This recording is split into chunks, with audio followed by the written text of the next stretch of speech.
Pancreas बन रहा है। चल गए थे यहां तक। पैंक्रियाज दो तरह का ग्रंथि है, endocrine as well as endocrine.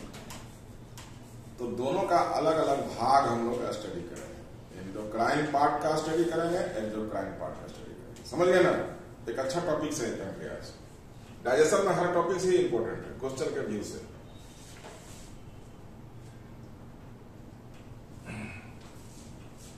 Pancreas endocrine as well as exocrine.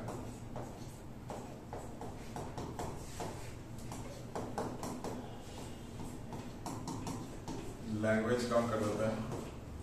Endocrine part लिख दो इसका। इंडोक्राइन पार्ट को लैंगरहैंस कहते हैं, वैज्ञानिक का नाम आइसोलेट ऑफ लैंगरहैंस। और इसको कहते हैं एसिनी। इससे हार्मोन निकलेगा। 3 types of cells are present in Langerhans, that is alpha cell, beta cell, delta या डेल्टा हो गया गामा सेल। इससे निकलेगा ग्लूकागॉन हार्मोन। एसिनी से एंजाइम निकलेगा, इसको बाद में डील करेंगे। पहले यहां डील करते हैं ग्लूकागॉन हार्मोन। इससे निकलेगा इंसुलिन हार्मोन। इससे निकलेगा somatostatin hormone. Somatostatin.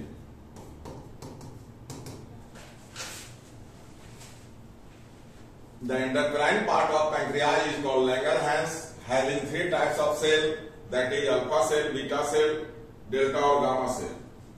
Alpha cell secretes glucagon hormone, beta cell secretes insulin hormone, gamma or delta cell secretes somatostatin hormone.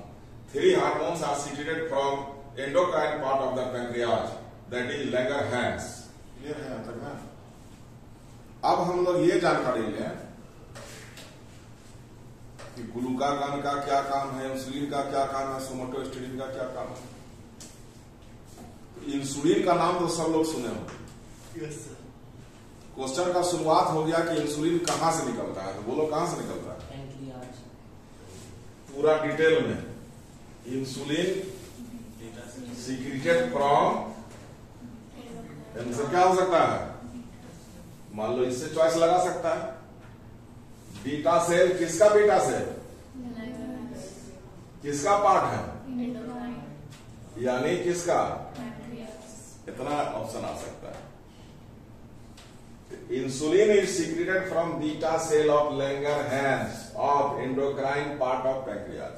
तो लिख लो अलग से। इंसुलिन हार्मोन का स्राव हिंदी में कर लो, तुम लोग अंग्रेजी लिख लो। इंसुलिन हार्मोन का स्राव अग्नाशय के अंतःस्रावी भाग, अग्नाशय के अंतःस्रावी भाग लैंगरहैंस के बीटा सेल से होता है। Insulin is secreted from beta cell of Langerhans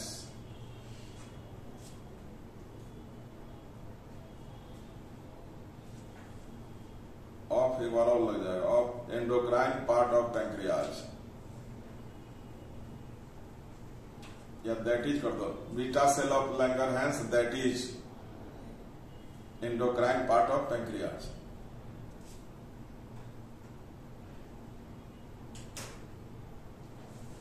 ठीक है। इंसुलिन निकला। ग्लूकागॉन ये सब जल्दी नहीं पूछता है, मेन तुमको इंसुलिन पर फोकस करेगा। कभी बीटा सेल चॉइस देगा, कभी लैंगरहैंस देगा, कभी पैंक्रियाज देगा। इतना तो क्लियर हो गया। अब हम लोग ये जानकारी लें कि इंसुलिन का क्या काम है। तो बताओ तुम लोग, क्या काम है इंसुलिन का?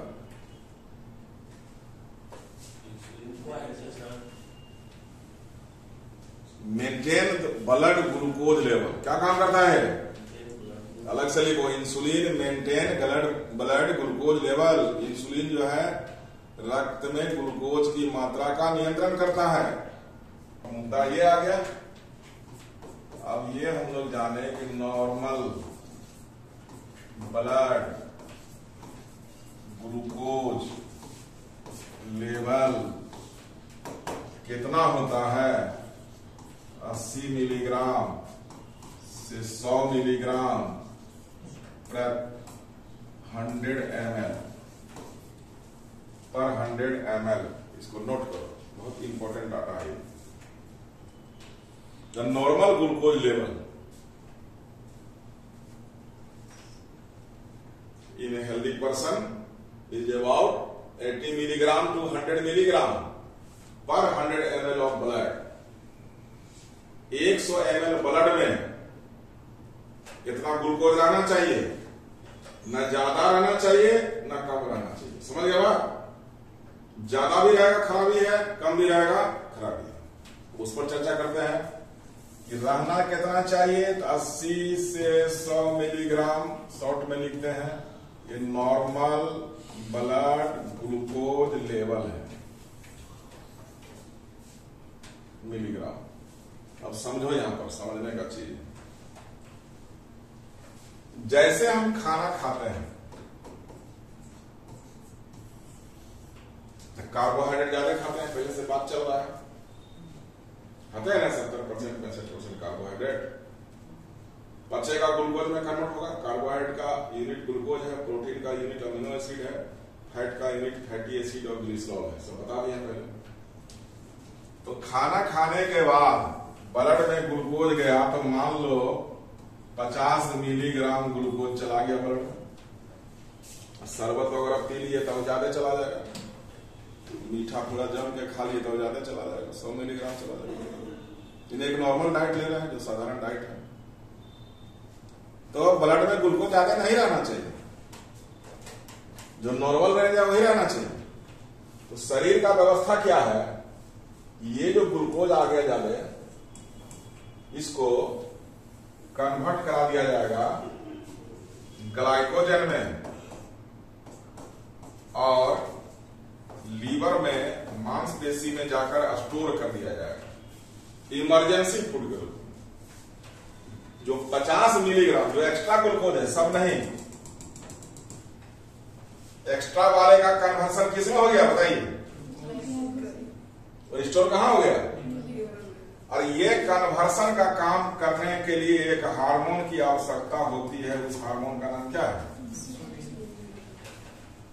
जो एक्स्ट्रा है उसको नीचे करेगा, डाउन करेगा। यानी इंसुलिन का टेंडेंसी है ग्लूकोज लेवल नीचे आ जाए, बढ़े नहीं। समझ गए ना?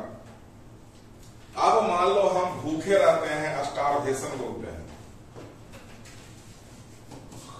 भूखे अवस्था में 4 घंटा 10 घंटा 1 दिन 2 दिन भूखे रहते हैं। ग्लूकोज हमेशा चाहिए सेल को, तो ब्लड में स्टॉक कम हो रहा है। 80 से 100 आना चाहिए, 80 से नीचे आ गया, 60 आ गया, तो चक्कर आने लगेगा, बेहोशी हो जाएगा। तो शरीर का व्यवस्था क्या है? ये जो स्टोर रखा है इसको फिर ग्लूकोज बना दे। लेवल यहां तक आ गया, गिर गया, तो चाहेगा कि ये जो स्टोर किया हुआ है उसको हम ग्लूकोज में ट्रांसफर कर दें, ग्लाइकोजन को फिर ग्लूकोज बना दें, तो लेवल मेंटेन हो जाएगा ना। तो ग्लाइकोजन से ग्लूकोज बनाने के लिए एक दूसरा हार्मोन चाहिए जिसका नाम है ग्लूकागॉन। अब देखो तमाशा, एक हार्मोन है कि अधिक को कम कर रहा है, दूसरा हार्मोन है कम को क्या कर रहा है? दोनों का अपोजिट फंक्शन है, दोनों हार्मोन का अपोजिट फंक्शन है, इसलिए ऐसे हार्मोन को एंटागोनिस्टिक हार्मोन कहते हैं। क्या कहते हैं? जिसका अपोजिट काम हो। रस्सी की तरह एक इधर खींच रहा है, एक उधर खींच रहा है, टैग ऑफ वार, समझता है ना? रस्सी वाला खेल देखा है कभी? 5 आदमी इधर से खींचेगा, 5 आदमी उधर से खींचेगा, कौन जीतेगा? तो ग्लूकागॉन के पीछे भी खड़ा है कुछ फैक्टर, इंसुलिन के पीछे भी कुछ फैक्टर है। इंसुलिन चाह रहा है कि गिरा दे लेवल को, ग्लूकागॉन चाह रहा है बढ़ा दे लेवल को। टग ऑफ वार है ये। अब दोनों यदि सही रहेगा मात्रा में, इंसुलिन भी ग्लूकागॉन भी, तो ग्लूकोज लेवल मेंटेन रहेगा। अब मान लीजिए कि किसी कारण बस इंसुलिन का मात्रा घट गया, सिक्रीशन कम हो गया, पैंक्रियाज में कोई प्रॉब्लम हो गया, तो इंसुलिन का मात्रा कम हो गया तो ग्लूकोज का लेवल बढ़ जाएगा कि घट जाएगा? बढ़ जाएगा। ऐसे कन्वर्सन कम कर देगा ना। एक तीसरा हार्मोन है सोमैटोस्टेटिन, ये दोनों को कंट्रोल करता है, रेफरी का काम करता है। सोमैटोस्टेटिन यही कोडे में कर लो, लैंग्वेज में बहुत भाग जाएगा। सोमैटोस्टेटिन का काम है कि दोनों हार्मोन को कंट्रोल करता है, ज्यादा ताकत नहीं देता है तो रस्सी एक तरफ भाग जाएगा। रेफरी का काम करता है, बात समझ गया ना? बीच में खड़ा है वो। इंसुलिन ज्यादा ताकतवर बनेगा तो कहेगा ठहरो, उसको खींच लेगा। ग्लूकागॉन ज्यादा ताकतवर बनेगा, उसको खींच लेगा।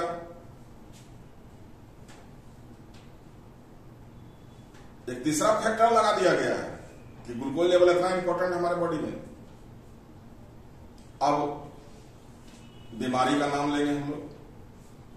इंसुलिन का मात्रा कम हो जाए, सिक्रीशन कम हो जाए, ब्लड में कम जाए, क्योंकि इंडोक्राइन पैंक्रियाज से निकलता है ये, पैंक्रियाज में कोई प्रॉब्लम हो जाए, पैंक्रियाटिक सेल जो है डैमेज हो जाए, बीटा सेल डैमेज हो जाए, लैंगरहैंस डैमेज हो जाए, या पैंक्रियाज में सीरोसिस हो जाए, या स्टोन भी कभी कभी होता है, तो उस केस में इंसुलिन का सिक्रीशन गिरेगा। इंसुलिन का सिक्रीशन गिरेगा तो ब्लड में ग्लूकोज लेवल क्या हो जाएगा? बढ़ जाएगा।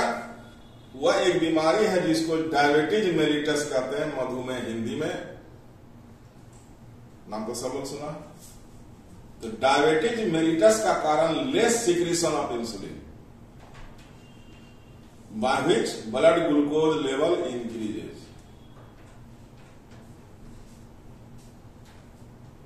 तो लाइन चेंज करके लिखो, इसे उतार लिया है ना। लेस सिक्रीटेड इफ इंसुलिन, हम हिंदी लिखा रहे हैं तो एक आदमी को लिखा रहे। If insulin is less secreted then blood glucose level increases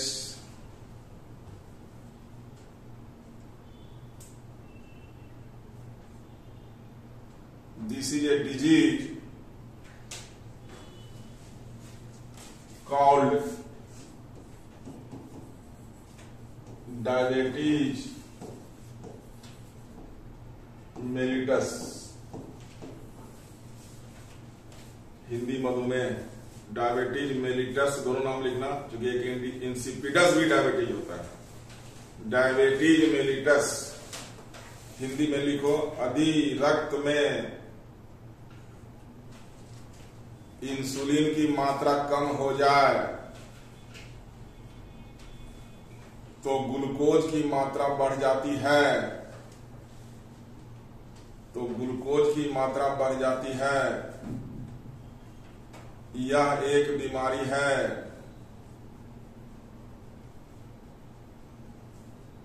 जिसे डायबिटीज मेलिटस मधुमेह, जिसे डायबिटीज मेलिटस मधुमेह या ऑब्लिक दे दो, या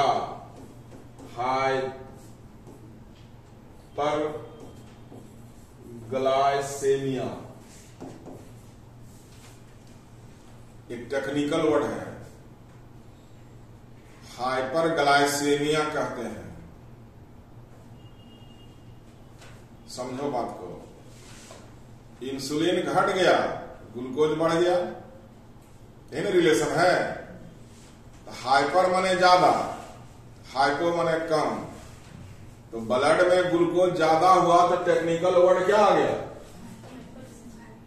इंसुलिन घटा तो बीमारी हो गया हाइपरग्लाइसेमिया। उसी को कॉमन भाषा में क्या कहा गया? अब कोई क्या करेगा, लड़का क्वेश्चन करेगा तुमसे, यहाँ इंसुलिन घट गया बताया तो बीमारी बता दी, और कहेगा कि इंसुलिन बढ़ जाएगा तो क्या होगा बताओ? नहीं वाइटर में होगा, तुमको परेशान करने के लिए। इंसुलिन घट गया था ना बीमारी है, इंसुलिन बढ़ जाता तो बढ़ जाए तो घटना क्या हो गया होगा? इसको जल्दी जल्दी इधर खींचेगा, इंसुलिन बढ़ेगा तो ग्लूकोज क्या हो जाएगा? कम हो जाएगा। तो कम हो जाएगा तो उस कंडीशन को बोलते हैं हाइपोग्लाइसेमिया। समझ रहा है बात को? इंसुलिन कहेगा ज्यादा हो गया, होता नहीं है, बहुत रेयर केस है वो। तुमसे कोई क्वेश्चन करेगा तो ज्यादा हो गया तो हाइपोग्लाइसेमिया हो जाएगा, लेकिन कम ही होता है तो हाइपरग्लाइसेमिया। अब इंसुलिन छोड़ के तुम चले आओ ग्लूकागॉन पर। ग्लूकागॉन क्या करता है कि कम को अधिक करता है, क्लियर है? तो ग्लूकागॉन का मात्रा कम हो जाए तो ब्लड में ग्लूकोज का मात्रा क्या होगा? बोलो जल्दी बोलो। कम हो जाएगा। ग्लूकागॉन अधिक होगा तो ब्लड में ग्लूकोज कम हो जाएगा। यानी कौन सा कंडीशन लागू होगा? क्लियर है? इंसुलिन का उल्टा चलेंगे इसमें। ग्लूकागॉन अधिक हो जाएगा तो बीमारी क्या हो जाएगा? उल्टा करते हैं फिर, ग्लूकागॉन कम हो जाएगा तब क्या हो जाएगा? बढ़ जाएगा ना। 4 क्वेश्चन बन गया तुम्हारा हाइपो हाइपर पर। क्लियर है? इंसुलिन कम हुआ अधिक हुआ, ग्लूकागॉन कम हुआ अधिक हुआ। समझ रहे हैं बात? एरो का चिन्ह देकर कर लो नोट। ग्लूकागॉन लिख के एरो का चिन्ह नीचे दो तो कम हो गया, एरो का चिन्ह ऊपर दो तो ज्यादा हो गया। ऐसे बनाओ ना, बना दिए। अच्छा, बहुत दिन याद नहीं रहेगा। ग्लूकागॉन लिख के यदि कम हो गया तो क्या रिजल्ट आया? ग्लूकागॉन कम हो जाएगा तो क्या रिजल्ट आएगा? बोलो। हाइपो अगर ग्लूकागॉन हार्मोन कम हो जाएगा तो ब्लड में शुगर लेवल क्या होगा? बोलो। इसको कम कर दिए तो इधर से इधर कर रहा है, इसका काम है इधर बढ़ाना काम है, तो बढ़ा नहीं पाएगा तो क्या हो जाएगा? नहीं, टेक्निकल वर्ड बोलना है, हाइपर या हाइपो बोलना है। इसका काम है इधर से इधर में ग्लूकोज को बढ़ाना। कम हो गया तो नहीं बढ़ा पाएगा, नहीं बढ़ा पाएगा तो क्या आंसर हो जाएगा? सीधे हाइपो लिख देता है। अरे ग्लूकागॉन को अधिक कर दो वैसे एरो का चिन्ह, तो क्या हो जाएगा? हाइपर लिख दें। ऐसा ही बना लो इंसुलिन में, जल्दी से कोड वर्ड में चलेगा। कंफ्यूज नहीं करना, बीच में देखते रहना, कोई पूछे फटाक से आंसर दो। फर्स्ट में क्या लिखे थे? जो हाइपोग्लाइकोजेन घट गया। सब गोबर जो बोलते हैं कर दोगे। ग्लूकागॉन पहला कंडीशन है घट जाएगा तो रिजल्ट हमारा क्या होगा? हाइपोग्लाइसेमिया। शॉर्ट में लिख दिए हाइपो, याद रखना। जल्दी खींचो जल्दी खींचो। 4 कंडीशन लिखना है तुमको। इंसुलिन को कम अधिक करके लिखो, ग्लूकागॉन लिखी, क्लियर है? लेकिन वो सब जल्दी नहीं होता है, ग्लूकागॉन जल्दी घटता बढ़ता नहीं है। इंसुलिन में प्रॉब्लम होता है कि वो घट ही जाता है। 99.99% पूरे वर्ल्ड का रिकॉर्ड है। समझ गए? जल्दी हाइपो किसी को इंसुलिन के कारण नहीं होता है, दूसरे कारण से हो जाए, ब्लड ग्लूकोज लेवल भी। इसमें एक टर्म काम आ रहा है, डायरेक्टली प्रोपोर्शनल और इनडायरेक्टली। हाँ, इनडायरेक्टली कर सकते हैं। तो जब हम ग्लाइकोजन हार्मोन, ग्लाइकोन क्या चीज बोलते हैं? ग्लूकागॉन। जब हम ग्लूकागॉन को देखते हैं तो ये होता है डायरेक्टली प्रोपोर्शनल, इनडायरेक्टली प्रोपोर्शनल होता है, नहीं डायरेक्टली प्रोपोर्शनल होता है। जैसे ही ग्लूकागॉन बढ़ता है तो ग्लूकोज लेवल बढ़ता है, ठीक है? तो ये डायरेक्टली प्रोपोर्शनल हो गया, ठीक है। जब हम इंसुलिन में आते हैं तो इंसुलिन जैसे ही बढ़ता है तो ग्लूकोज घट जाता है, इनडायरेक्टली हो गया। तो ये इनडायरेक्टली हो गया, यही नहीं सब। जिस विधि से भी याद रखो लंबे समय तक, एक चीज याद रखोगे 4 को हो जाएगा। इंसुलिन घटेगा, ग्लूकोज बढ़ेगा। इतना ही याद रखना, एक लाइन याद रखोगे तो चावल बन जाएगा। और बढ़ेगा तो बढ़ने को हाइपर बोलते हैं। हाइपर माने ज्यादा होता है, हाइपो माने कम होता है अंग्रेजी वर्ड, उसी से क्लियर हो जाता है, समझ गया ना। डायबिटीज यहां पर एक मुद्दा है। डायबिटीज में क्या प्रॉब्लम होता है ये भी जानकारी रखना है। यूपीएससी में जो क्वेश्चन का नेचर होता है, किसी बीमारी का लक्षण 2 लाइन 3 लाइन लिखता है, कहेगा कि एक व्यक्ति में ये लक्षण है, निम्न में कौन बीमारी है, 4 ऑप्शन, फिर देगा 1 2 सही है, 1 2 3 सही है, परेशान कर देगा। तो डायबिटीज का सिम्टम जो है उसको जानना है हमको। तो सिम्टम में पहले तो वीकनेस लिखो, लिखते जाओ, सिम्टम माने लक्षण। हाँ वही तो चलिए रहा है ना। वीकनेस होगा, अधिक पसीना आएगा, मोर स्वीटिंग, बार बार प्यास लगना, थर्स्टी, मोर कर दो ना, शॉर्टे में लिखो जैसे लग रहा लिखो, ग्रामर मत देखो। बार बार प्यास लगना, घाव का जल्दी नहीं भरना, हेलिंग ऑफ वुंड बोलते हैं, हेलिंग HELING, वुंड मतलब घाव, जल्दी नहीं भरेगा, कोई भी कट जाएगा, फट जाएगा, ऑपरेशन होगा तो जख्म छूटवे नहीं करेगा, तो 2 महीना लग जाएगा, इसलिए उसको बड़ा बचना पड़ता है। इन्फेक्शन जल्दी होगा, इजी कटो, इन्फेक्शन इजी, संक्रमण जल्दी होगा।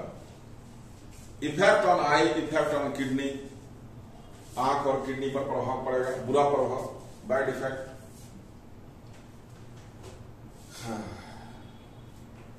अनिद्रा, स्लीपलेसनेस, नींद कम आएगा। मानसिक तनाव, मेंटल स्ट्रेस, चिड़चिड़ापन, इरिटेशन,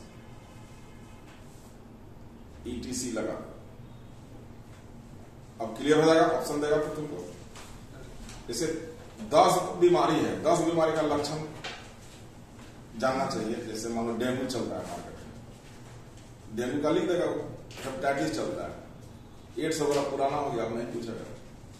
तो 10 बीमारी जो होता है कॉमन, उस चीज को खाली देखते रहिएगा ध्यान से, उससे हमको नहीं छका दो, वो भी आप कंट्रोल रखेंगे। बहुत कॉमन चीज है, एक बार देख लेंगे तो हो जाता है, समझ गए बात। और दुनिया में सबसे ज्यादा डायबिटिक पेशेंट जो इंडिया में है, ये भी जानकारी रखना पड़ेगा। World largest number of diabetic patient India, उसको कर दो।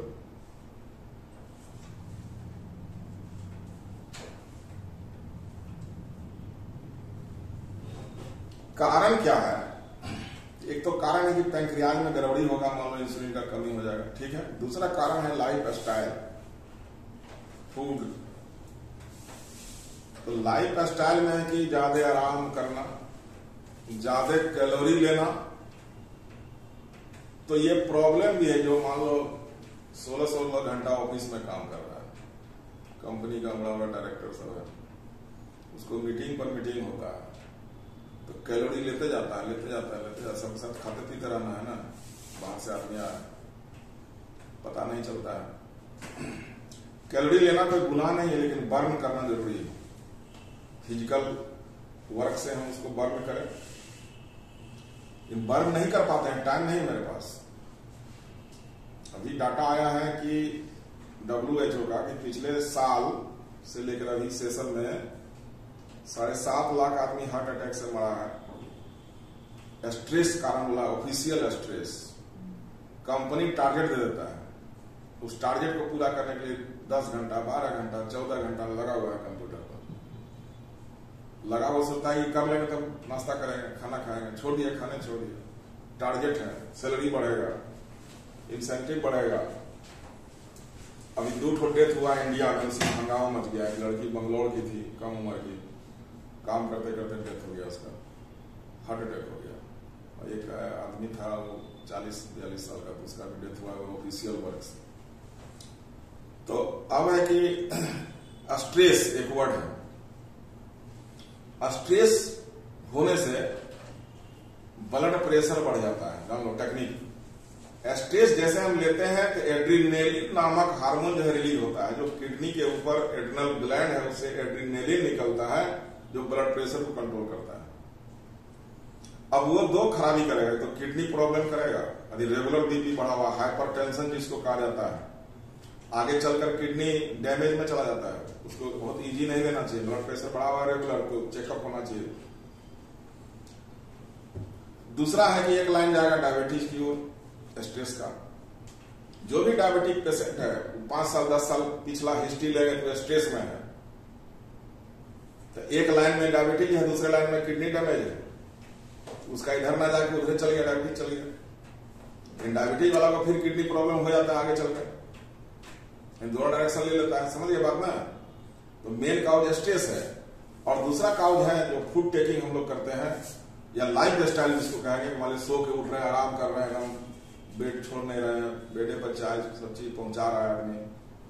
पहले था कि अपना काम भी लोग कर लेता था, तब तो पूरा सिस्टम डेवलप हो गया, मशीन आ गया, बहुत तरह का चीज आ गया। कपड़ा पहले खींचता था जाके लोग अपना, कपड़ा भी साफ हो रहा है, आयरन सब का मशीन आ गया, रोबोट आ गया, खाना भी बना देगा, पहुंचा देगा। तो कहाँ हम चले गए हैं?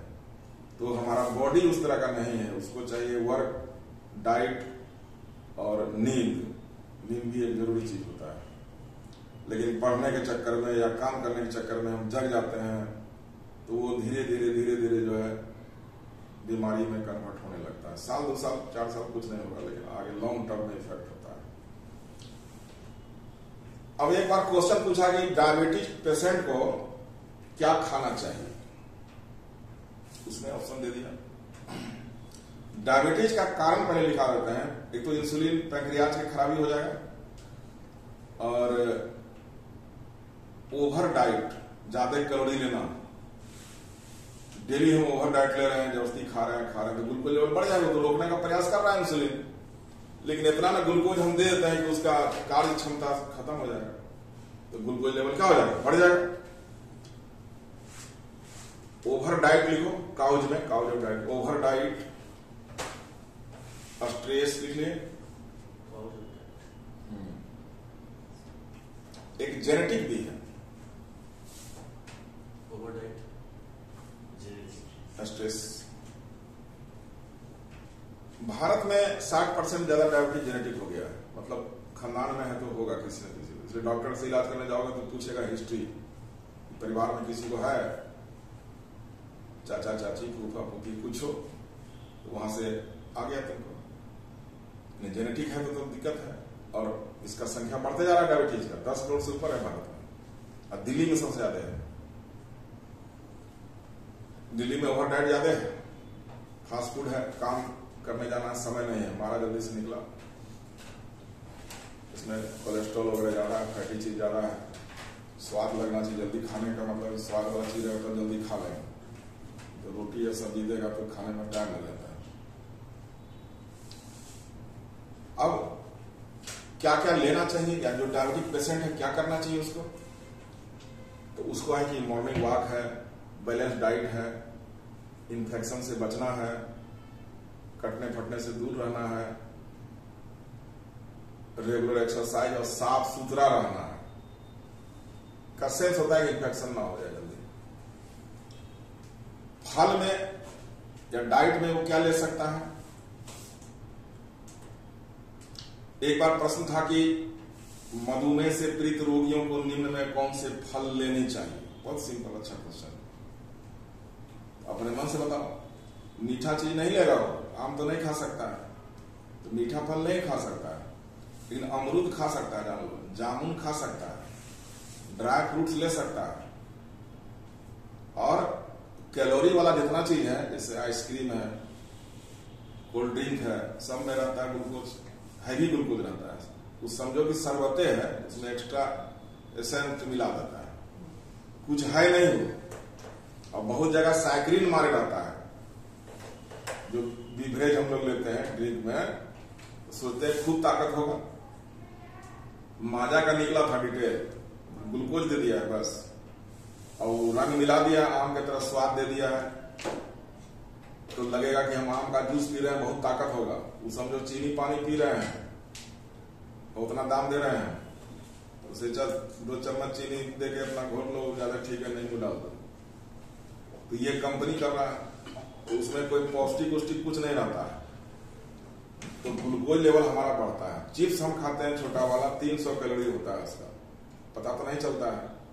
300 कैलोरी ले लिए, एक पैकेट चिप्स खा लिए, तो खाना भी खाए हैं, वो भी खाए हैं, बहुत चीज खा लिया, ड्राई फ्रूट खा लिए, तो मोर कैलोरी जो है इसका सबसे बड़ा प्रॉब्लम है। और एक्सरसाइज नहीं करना, कैलोरी लेना गुनाह नहीं है, फिजिकल वर्क करके उसको पचा दो, निकाल दो शरीर से, बर्न कर दो। तो लाइफ स्टाइल वर्ड आ जाता है फिर कि लाइफ स्टाइल ही चेंज हो गया, सब चीज हमारे आसपास मौजूद है, तो हम कहां दौड़ने धूपने जाए। पेपर पहुंचा दिया, दूध पहुंचा दिया, सब चीज पहुंचा दिया, तो पाइपलाइन से पहुंचा रहा है। तो फिजिकल वर्क मिनिमम हो गया। एक ही फ्लैट में हम सब दिन भर मान लगे रह सकते हैं, महीनों रह सकते हैं। कहेगा कि जाओ टहल के आओ, कहेगा नहीं अभी कहाँ जाएगा, समाचार सुन रहे हैं, कुछ देख रहे हैं, घर से नहीं निकलता है वो, तो वो एक डिस्टर्ब कर रहा है कि हम कैलोरी बर्न में। तो डायबिटीज कई कारण है, तो वर्ल्ड में सबसे ज्यादा डायबिटिक पेशेंट जो है इंडिया में इनहिबिट करता है, जिसमें दिल्ली सबसे ज्यादा है। बात को समझ गए। अब इसका इलाज में वैसा चीज हम नहीं ले, जो कारण है उसको खत्म कर देंगे। मोर कैलोरी नहीं ले, मीठा चीज नहीं ले।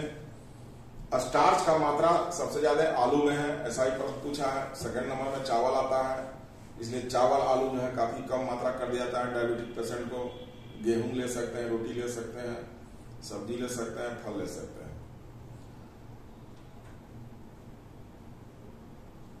डायबिटीज यदि ज्यादा है, ग्लूकोज लेवल 200, 300, 400 तक चला जाता है। ऐसा आदमी कौन मिल जाता है 300-350 तक ग्लूकोज लेवल हो रहा है, उसको इंसुलिन का इंजेक्शन लेना जरूरी है, मर जाएगा नहीं तो सारा ऑर्गन फेल कर जाएगा।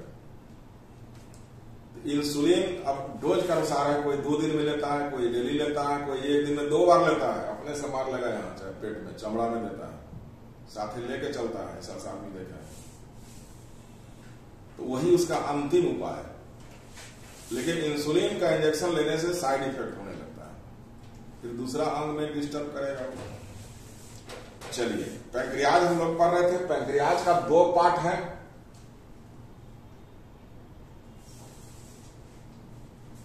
एक है एंडोक्राइन पार्ट, दूसरा क्या पार्ट है?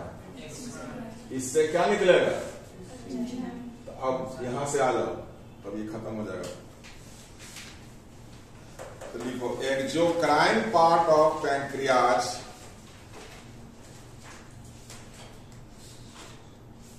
Exocrine part of pancreas, post में एसीनी कर देना, उसका नाम है acini, ACINI, secrets following enzyme. Acini, हाँ, पोस्ट में सीक्रेट्स फॉलोइंग एंजाइम्स, हिंदी में अग्नाशय का बाह्य स्रावी भाग निम्न एंजाइम निकालते हैं, स्रावित करते हैं। अब इस एंजाइम का नाम हम लोग लिख लें और किस पर क्रिया करता है उसको लिख लें। तो पहला है ट्रिप्सिन, ये क्रिया करेगा प्रोटीन पर, बना देगा polypeptide.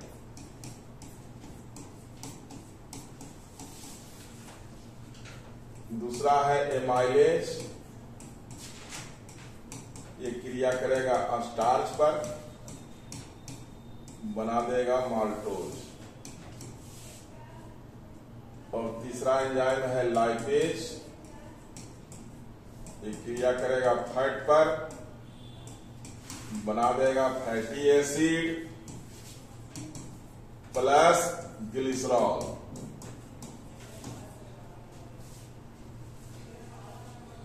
Three enzymes are secreted from exocrine part of pancreas, that is trypsin, amylase and lipase.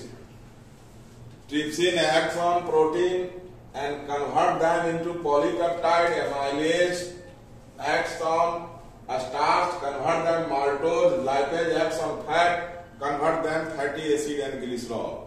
3 enzymes are secreted, that is TAL in short form.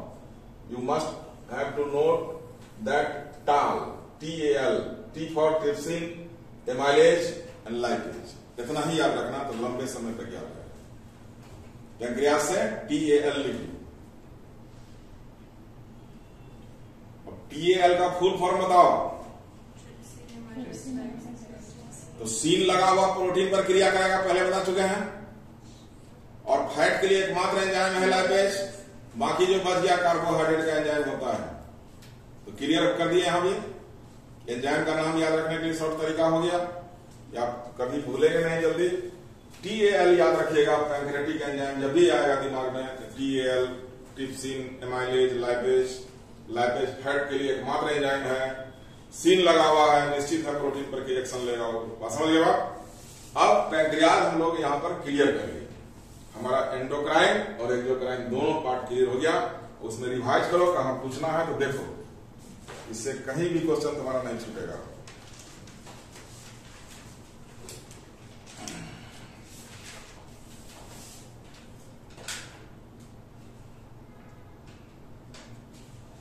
कहीं कुछ मिलेगा पढ़ते क्रम में तो उसी में डाउनलोड कर देना। मैक्सिमम रेंज हो गया 6 क्लास से लेकर 12 क्लास तक चले जाओगे। इससे ज्यादा पाई दे कह रहे हैं, कोई क्वेश्चन आ गया तो डाल दे।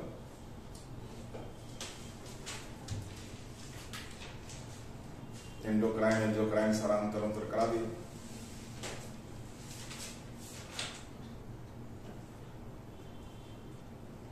टेस्टोस्टेरोन में सर बोले कि डेवलप मेलनेस कैरेक्टर होता है, तो सर उसमें बोले थे कि स्टेरॉइड लिया जाता है, तो सर फीमेल में क्या लिया है?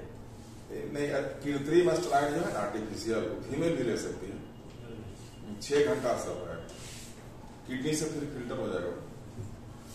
फीमेल खिलाड़ी भी लेता है स्टेरॉइड, तो स्टेरॉइड डायरेक्ट नहीं बोलेंगे, आर्टिफिशियल स्टेरॉइड। ऐसा रसायन है जो उसके तरह काम करता है।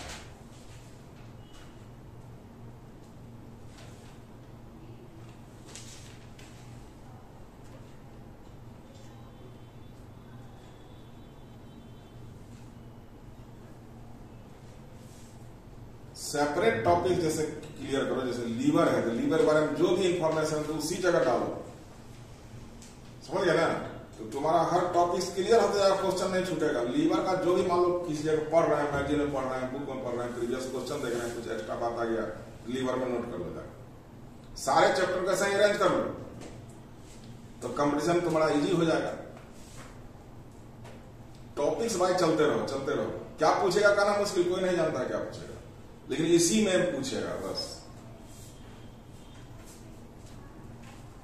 अब दूसरा काम होता है कि हमको रिवाइज करना पड़ता है और प्रैक्टिस करना पड़ता है। क्वेश्चन का सेट ले लीजिए, 100 ठो डेली बनाइए। कोई टफ नहीं, एकदम दिमाग में स्ट्रेस नहीं देना, एकदम चलते रहना है। जो बेसिक बात है सब बता दिया गया, इसी से क्वेश्चन रहता है। बहुत हाई दवा नहीं करना है। 10% 20% क्वेश्चन नहीं बनेगा, छोड़ देना, उसके लिए टेंशन नहीं लेना। ये ऑब्जेक्टिव में 100% कोई नहीं बना सकता है। 10 आदमी बैठा देंगे तो 100% नहीं होगा, कुछ ना कुछ गलती हो जाएगा। तुम्हारा 70% निकल गया आगे, यूपीएससी में जाओगे मान लो 75 मैक्सिमम, यूपीएससी में तो और कम है। यानी 10 में 2 क्वेश्चन छोड़ दिए तो टेंशन नहीं लेना, वो सबसे होता है। 80% बहुत हो गया। इसलिए सेट प्रैक्टिस यदि हम करते हैं, मान लीजिए उसमें हमको 60% आ रहा है, तो कोशिश करेंगे कि और % बढ़े। घरे में करो अपना, कहाँ इधर उधर बजाओगे। 100 क्वेश्चन डेली बनाओ, देखो कितना गलती हुआ कितना क्या हुआ। ऐसा भी सेट आया हुआ है कि चैप्टर वाइज है। मान लो डाइजेस्टिव सिस्टम का अलग बना हुआ है क्वेश्चन, पढ़ लिए तो उससे बनाओ। कुछ मेमोरी में प्रॉब्लम होगा तो उसको बार बार रिवाइज करो। मेमोरी में प्रॉब्लम करता है कि मान लो पढ़े याद नहीं आ रहा है तो रटना पड़ता है, उसका कोई उपाय नहीं है, इसका कोई फॉर्मूला दवा नहीं है। उसको बार बार देखिए, लिखिए। राइटिंग भी एक अच्छा चीज है कि देख के लिखते जाइए तो वो जल्दी याद हो जाए। डेली 5 पन्ना 10 पन्ना लिखिए, देखिए कि लिखिए, आपको याद हो जाएगा। चार्ट बना के लोग दीवार में टांग देता है, बहुत लिस्ट वगैरह जो है उसको चार्ट बना दीजिए, बैठ के देख लीजिए एक बार। समझ गए ना? कई विधि है जो आप अपना इंप्रूवमेंट कर सकते हैं। बैठे रहिएगा अपने होगा, समय का यूज कीजिए, जितना भी रटने वाला चीज है उसको घर में जहाँ रहते हैं बेडरूम में चार्ट वुट बना के दीजिए, फिर उसको हटाइए 15 दिन, दूसरा चार्ट दीजिए, देखिए आपका क्लियर कट हो जाएगा कहाँ पर क्या है। बार बार देखने से जो मेमोरी में आ जाता है, तो रिवीजन जो है कि सबसे बेस्ट तरीका होता है। उसके बाद दिमाग पर जोर देने के लिए क्वेश्चन का प्रैक्टिस है, तो प्रैक्टिस करते करते भी आपका आईक्यू लेवल अपने आप बढ़ते जाता है, सोचने का शक्ति बढ़ते जाएगा। छोड़ दिएगा दिमाग को तो फिर आईक्यू लेवल नहीं बढ़ पाएगा। इसलिए प्रैक्टिस कीजिए, चैप्टर को रिवाइज कीजिए। हम लोग लीवर पढ़ चुके हैं, पैंक्रियाज पढ़ चुके हैं, अब स्मॉल इंटेस्टाइन का बात बच गया।